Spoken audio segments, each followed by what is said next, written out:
In this video course so far, I've shown you how to create two types of methods: class methods that are called from a definition of a class, and instance methods that are called from an instance of the class or an object.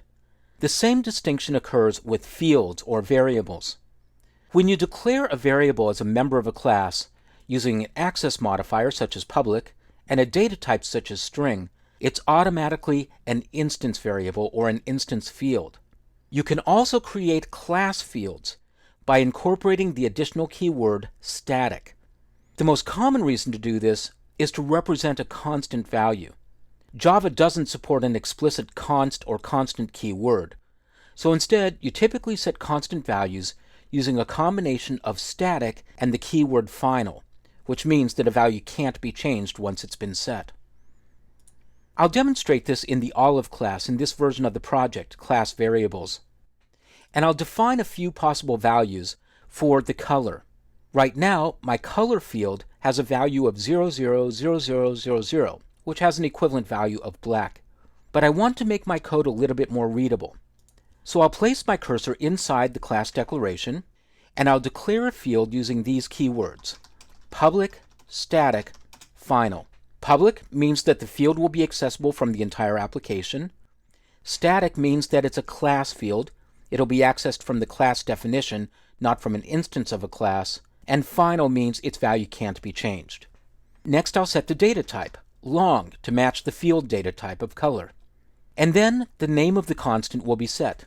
The convention for constant values is to set their names in all uppercase. So I'll set the name of this one as black. Then I'll put in the equals assignment operator, and I'll copy the value from the color field.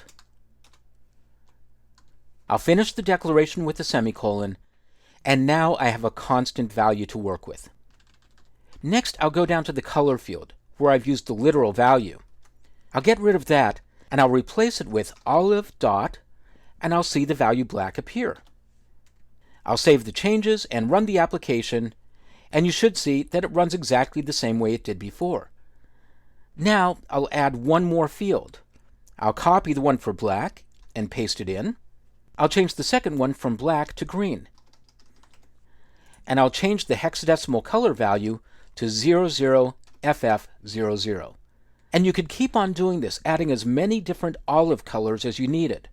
I'll save the change and run it again. And even though I'm not using that green value, the application still runs just fine. So this is a look at how to declare constants or class variables. Again, there's no constant keyword in Java. Instead, you declare values using the keywords static and final. You can make these fields public, private, or protected, whatever you need, and you set their names to all uppercase, and that's just a very strong convention that all Java developers follow.